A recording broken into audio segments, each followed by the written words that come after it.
Viewers hozo se na bon unni khopa.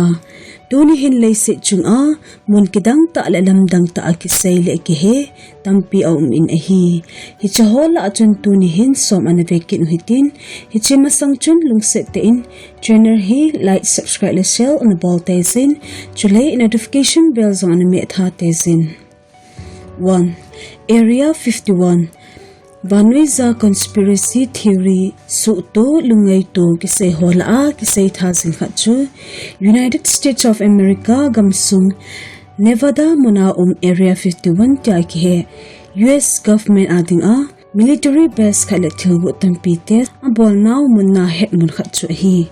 adiin UFO to kimatna khogil na kinay namun kya say be mun khajang chu hi hoi chui le gamzo sen gu thim secretive ta la khauta na u mun piom so nan hi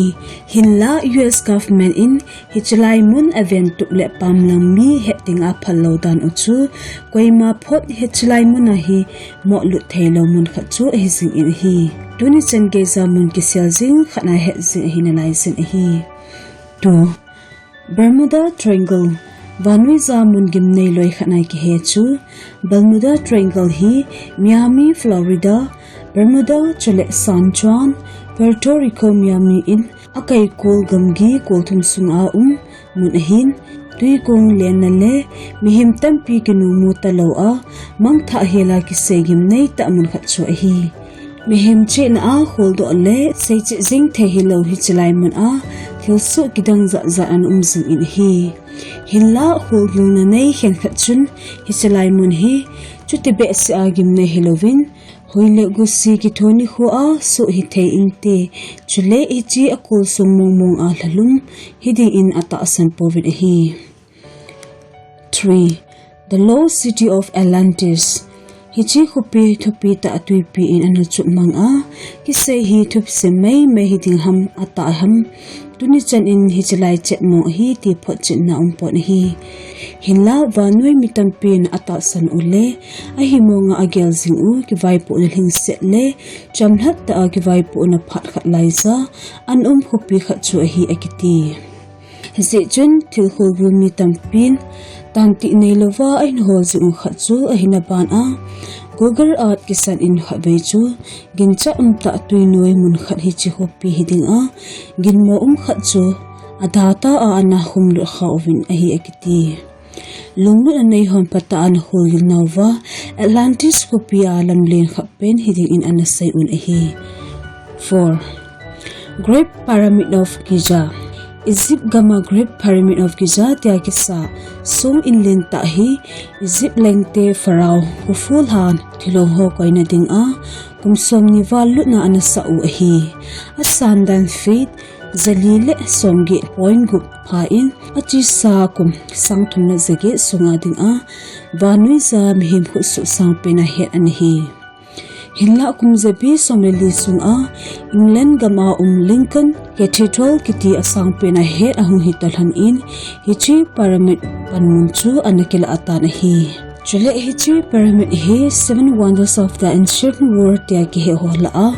tu chana jing mu theina lai hi chobo hi hitai kidang ta khachu chulai phanam himten hitabang khu su lin kidang song 2.5 tons gi ho anaman cha over asa o chu tuni chan geza mihim na to do hola kidang loi khachu hi sing in hi 5. The Nazca Lines Atlantis kupi chu thisimei mai ani hi the hi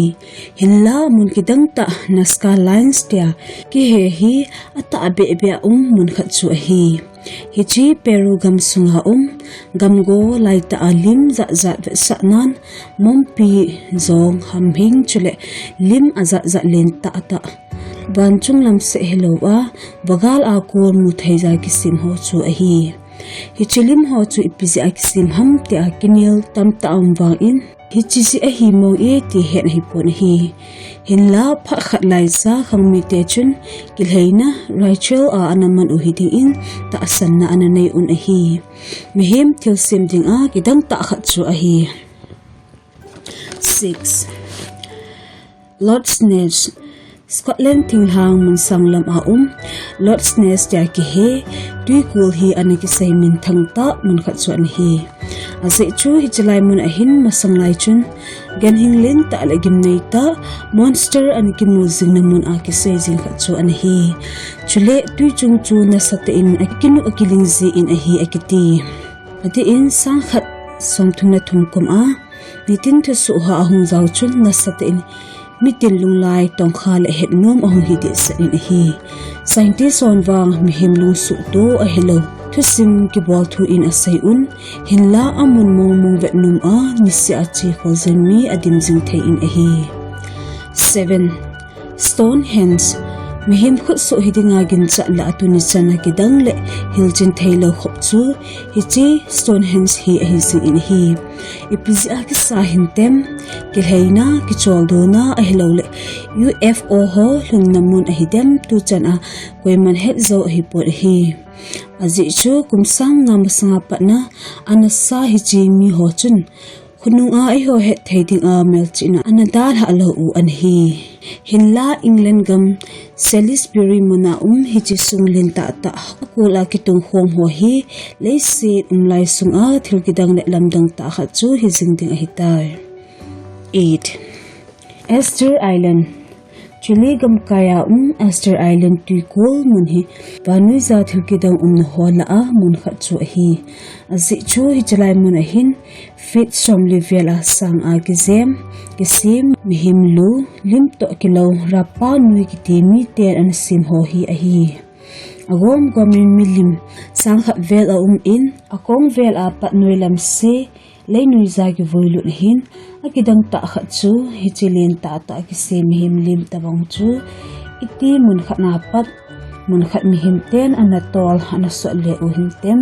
ti hi lungdon ta kha chu a hi 9 Teotihuacan Mexican gam sunga Teotihuacan tia ki hi pyramid tempi na hupi hi kumsang khat la zali masanga pachun anakim tul zingin anamang thai tabang an hi tar hi hichi hupi phatlai chun mehim la khat vel anaching ding kincha nei na bana kilometer somni vel usuna lo zovin hi Baite hausa na sakta a gidi khenna hupi an hi sia mi peter anu sumu ubin akisain abong loy khatchun gal mi tevil asu mangdan ubin asai un hi kunungin hichi hugem nunga konchun extras kiti nammi te chun ilhainamun a anaman pan uwa patin te hung kon do na kisim do na tin anamin vo ubin hi